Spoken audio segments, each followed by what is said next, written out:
Hello folks, how are you? My name is Matt Pinel, novamente, e hoje eu vim falar uma coisa muito interessante que muitas pessoas pensam.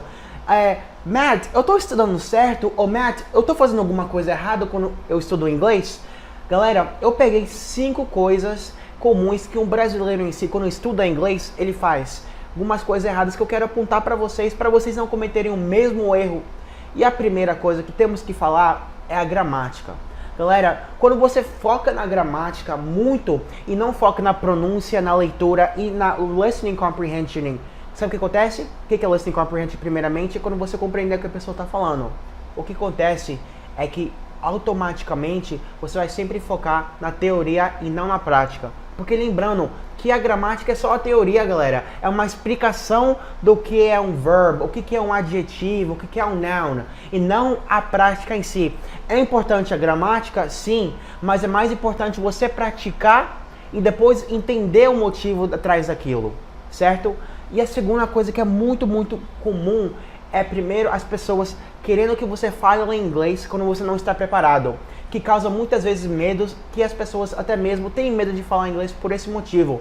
Eu vejo muitas pessoas em cursos de inglês que falam assim, eu não estou preparado, e de fato, muitas vezes eles não estão preparados, mas o professor quer que eles falem inglês. Só para você ter ideia, quando você é criança, você lembra, você demorou anos e anos para formular uma frase corretamente. Você viu anos e anos os seus pais falando para você, vai subir, ou até mesmo vai andar, fazer frases pequenas. Quando você não está preparada para falar uma frase e a pessoa força você a fazer, de certa forma você vai criar um medo e consequentemente vai fazer você não avançar da forma que é ou de uma maneira mais rápida que você pretende fazer. Então, galera, é muito simples. Escute muito inicialmente para depois você falar. E não, vamos direto falar.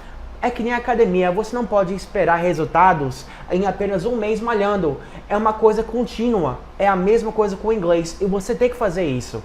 E a terceira coisa que eu vejo muitas pessoas em si cometendo é colocar o vogal da maneira que não está. Por exemplo, você fala hot dog, mas as pessoas falam hot dog. Aonde existe aquele vogal lá que as pessoas falam? Não existe isso. E é um erro comum que os brasileiros fazem. Você colocar um i no final, que não tem nenhum i. Ou, por exemplo, cat. As pessoas falam cat. Não tem esse i. É um costume brasileiro, latino em si, que faz as pessoas falarem e pronunciar a palavra errada. Então, galera, uma dica de pronúncia aqui também, que as pessoas têm que também saber. É quando você fala uma palavra, geralmente 99% das vezes, você termina não com a vogal, mas com a consoante. Então, um exemplo que eu dei para você agora, cat, que é gato, C-A-T. Qual a última consoante? Exatamente, A-T. E você não vai colocar cat, porque não tem um Y no final. Você só vai falar o I no final, em inglês, quando tem um Y. Por exemplo, happy.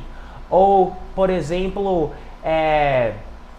map, tree. Essas coisas em si tem, enfim, um Y no final, galera. Try. Você pode perceber que não tem esse I, mas tem um Y. Então, galera, uma dica muito importante. Não coloca a vogal na final da frase quando não tem, certo? É muito importante isso. Pode dar muito essa pronúncia. Então não fala cat quando na verdade é cat. Não fala fish quando na verdade é fish. Sempre termina no quê? Na última consoante.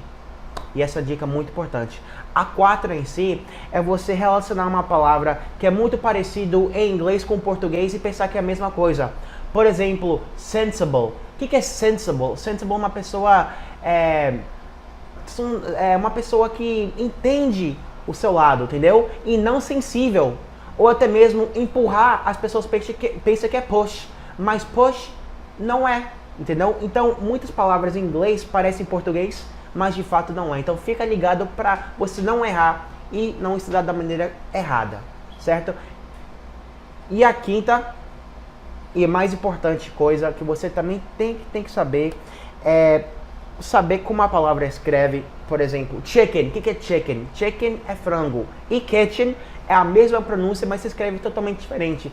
É você entender, escutar as pronúncias comuns para você não pensar, tá escrito com K, então eu vou falar como K. Tá escrito como A, mas eu vou falar com A. Um exemplo bem famoso disso é Apple, que muitas pessoas falam Apple. Eu não sei por que isso. Porque eles lêem como A, mas pensam, então como é um A em inglês é E. E as pessoas cometem esse erro. Então, galera, quando está escrito uma coisa, não necessariamente significa que aquela coisa é fala daquela maneira. Então, fique ligada nesse detalhe pequeno em si. E, claro, eu quero falar para você uma coisa muito importante, que é, de fato, a pronúncia do TH. É um bônus extra para vocês. Muitas pessoas colocam um F. Por exemplo, meu nome em inglês, claro, é Matthew. Mas as pessoas colocam como fosse um F, Matthew. Você pode perceber que é bem parecido, mas não é.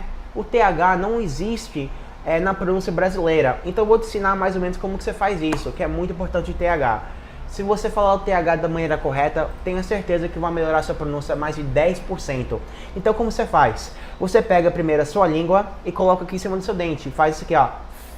Então, Matthew e não Matthew. Não com F, mas com TH. É importante você praticar um exercício, você pode até mesmo pesquisar, que vai com certeza melhorar sua pronúncia.